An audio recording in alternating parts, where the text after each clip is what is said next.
આમ આદમી પાર્ટીએ સતત બીજા દિવસે પોતાનો વિરોધ ચાલુ રાખીને શહેરમાં લાગેલા સન્માન સમારોહના પોસ્ટરો પર પોતાના વિરોધ દર્શાવતા બેનરો લગાવી દીધા છે, જેનાથી વિવાદ વધુ વકર્યો છે। સુરતમાં આજે સાંજે 5 વાગે સમસ્ત લેવા પાટીદાર સમિતિ દ્વારા આયોજિત રાજ્યશ્રી સન્માન સમારોહ પૂર્વે રાજકીય ગરમાવો જોવા મળી રહ્યો છે। આ કાર્યક્રમમાં મુખ્યમંત્રી શ્રી ભૂપેન્દ્ર પટેલ, કેન્દ્રીય મંત્રી CR પાટીલ અને રાજ્યના ગૃહમંત્રી હર્ષ સંઘવી ઉપસ્થિત રહેવાના છે। જોકે આ ભવ્ય કાર્યક્રમના આયોજન વચ્ચે જ આમ આદમી પાર્ટીએ સતત બીજા દિવસે પોતાનો વિરોધ ચાલુ રાખીને શહેરભરમાં લાગેલા સન્માન સમારોહના પોસ્ટર ઉપર પોતાનો વિરોધ દર્શાવતા બેનરો લગાવી દીધા છે, જેનાથી વિવાદ વધુ વકર્યો છે। આપ દ્વારા લગાવવામાં આવેલા બેનરોમાં સીધો જ આક્ષેપ કરવામાં આવ્યો છે કે ભાજપના મંત્રીઓ પાટીદાર સમાજના નામે માત્ર પોતાના રાજકીય રોટલા શેકી રહ્યા છે। વિરોધ પક્ષે સવાલ ઉઠાવ્યો છે કે જ્યારે સરકાર મોટી અને ચૂનો લગાવતી કંપનીઓના કરોડો રૂપિયાના ટેક્સ માફ કરી શકે છે, તો પછી દાન અને સહકારથી ચાલતી પાટીદાર સમાજની હોસ્ટેલ પાસેથી ₹3 કરોડ જેટલી માતબર રકમ પેડ FSI પેટે કેમ વસૂલવામાં આવી રહી છે। આ બેનરોએ શાસક પક્ષ માટે આજે યોજાનાર કાર્યક્રમ પૂર્વે ક્ષોભજનક સ્થિતિ પેદા કરી છે। આમ આદમી પાર્ટી દ્વારા લગાવવામાં આવેલા પોસ્ટર અને બેનરોમાં ખાસ કરીને સરકારની ટેક્સ નીતિ અને ભાજપના નેતાઓ પર પ્રહાર કરતા લખાણો લખવામાં આવ્યા છે। હવે આ બેનર કંઈક બરાબર લાગે, આ લેવા પાટીદાર એ શબ્દ કાઢી નાખ્યો છે। આ એટલા માટે કે સરદાર પટેલ એ મહાન હસ્તી છે, વિભૂતિ છે। એમણે આ દેશને બહુ મોટું યોગદાન આપ્યું છે। એમના ફોટા આ બેનરમાં સારા ન લાગે। જેમને ડ્રગ્સ વેચવું છે, જેમને દારૂના હપ્તા લેવા છે, જેમણે ગુજરાતની દશા આખી બગાડી નાખી છે, એવા લોકો સાથે સરદાર પટેલ સારા ન લાગે। અને બીજું, મારે ભાજપના લોકોને કહેવું છે કે ભાઈ, તમારે કાર્યક્રમ કરવો જ હતો તો ભાજપના નામ ઉપર કરો ને। તમે કોણ લેવા ને કડવાને અલગ કરવા વાળા? ભાઈ, અમે પાટીદારો એક જ છીએ। પાટીદારની અંદર ભાગલા પાડવાનું કામ તમે ન કરો। ભાજપ વાળા ભાગલા પાડવા નીકળ્યા છે। સમસ્ત લેવા પાટીદાર સમાજ સુરત એટલે શું કહેવા માંગો છો? ભાઈ, લેવા કડવા કરનારા તમે કોણ? અમે પાટીદારો એક છીએ, અમે બધા જ યુવાનો જાગૃત છીએ। અને બીજું કે અહીંયા જે સરદાર સાહેબનો ફોટો હતો એ મેં કાઢી લીધો છે, કારણ કે સરદાર સાહેબ આવા લોકોની સાથે સારા ન લાગે। અને અહીંયા જે પટેલોના સન્માન કરવાની વાત કરી છે એમાં તમે જુઓ, ઉપર 2 વ્યક્તિઓ છે, આ જગદીશ વિશ્વકર્મા છે, આ હર્ષ સંઘવી, CR પાટીલ, ટોટલ 6 પટેલો છે અને 5 પટેલો નથી। પણ પાટીદાર સમાજ તો બહુ વિશાળ હૃદયનો સમાજ છે, એટલે એ તો બધાના સ્વાગત કરે, એનો વાંધો નથી।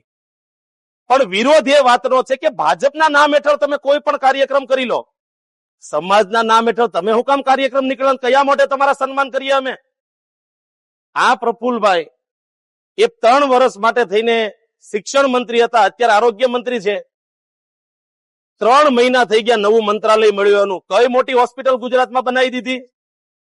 ગુજરાતમાં પ્રાઇવેટ હોસ્પિટલોના ભાવ એટલા ઉપર જાય છે, કયું નિયંત્રણ લાવ્યા?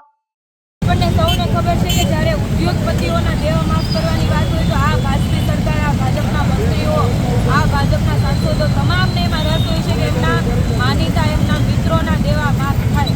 પરંતુ બીજી બાજુ જ્યારે પટેલ સમાજ દ્વારા એક સરસ મજાના સંકુલનું આયોજન કરવામાં આવ્યું છે, સંકુલ બનાવવા માટે એ જ્યારે સુરત મહાનગરપાલિકા પાસે પેઇડ FSIના જે પૈસા છે માફ કરવા માટેની ખાલી દરખાસ્ત છે, તો સુરત મહાનગરપાલિકામાં છેલ્લા 30 વર્ષથી એટલે કે ટ્રિપલ એન્જિનની સરકાર અને પ્રથમ નાગરિક તરીકે જવાબદારી નિભાવતા એવા ભાઈ શ્રી દક્ષેશભાઈ બાવાણી, કે જે પોતે પટેલ સમાજમાંથી આવે છે, પટેલ સમાજનું નેતૃત્વ કરે છે, ત્યારે એ પણ આમાં રસ દાખવતા નથી અને હાથ પર હાથ ધરીને બેઠા છે। અને પેડ FSIના પટેલ સમાજના જે સંકુલ બનવા માટેની જે પેડ FSI 3 કરોડ રૂપિયાની વાત છે, તો એ પણ વસૂલવા માટે તૈયાર છે।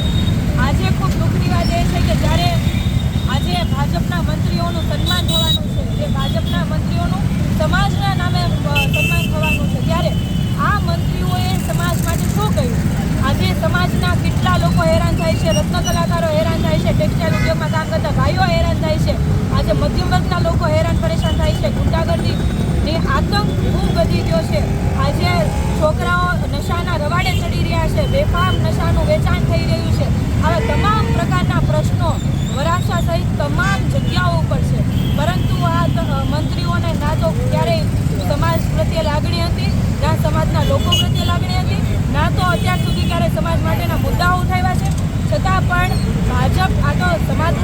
છે, સમાજના આજે પોતાનું સન્માન જે કરાવી રહ્યા છે, ત્યારે અમે સૌ લોકો એમને આંખ ઉગાડવા માંગીએ છીએ કે સમાજ તમારી સાથે નથી.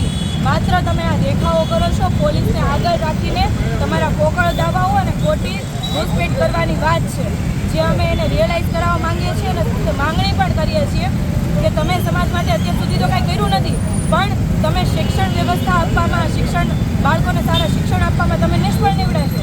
જ્યારે પટેલ સમાજ જ્યારે સંકુલ બનાવી રહ્યો છે, ત્યારે તમે સંકુલમાં 3 કરોડની જે FSI છે માફ કરો. સાથે સાથે આવી જ રીતના આરોગ્ય માટે પણ આ સરકાર વર્ષોથી ખાલી વાતો કરે છે પણ નિષ્ફળ નીવડી છે. આરોગ્ય મંત્રી પણ આજે આવવાના છે, ત્યારે આરોગ્ય માટેની જે કહેવાય ને કે ડાયમંડ એસોસિએશન દ્વારા પણ જમીનની માંગણી કરી હતી, એમાં પણ આ જ ભાજપી નેતાઓએ આડાપો કર્યા હતા ને છેલ્લે ખૂબ માંડ કહેવાય ને કે પરાણે એણે જમીનની ફાળવણી કરી હતી, નિર્ણય રીતે લીધો હતો. ત્યારે હું તમામ લોકોને પણ આહવાન કરું છું કે આ જે કાર્યક્રમો થઈ રહ્યા છે એમાં સમાજના આડે જે થઈ રહ્યા છે, સમાજના નામનો જે ઉપયોગ થઈ રહ્યો છે, આપણે સૌએ એક જાગૃત નાગરિક થઈને બોલવું પડશે, અવાજ ઉઠાવવો પડશે. આપણા માટે, આપણી આવનારી પેઢી માટે આજે આપણે અવાજ નહીં ઉઠાવીએ તો આવનારા સમયની આપણી આવનારી પેઢી છે એ માનસિક ગુલામ બનશે. આજે અમે સૌ આ બાબતે એકદમ કહેવાય ને એકદમ મજબૂતાઈથી વિરોધ નોંધાવીએ છીએ અને હંમેશા આવા ખોટા કામો માટે અમે હંમેશા વિરોધ નોંધાવતા રહીશું.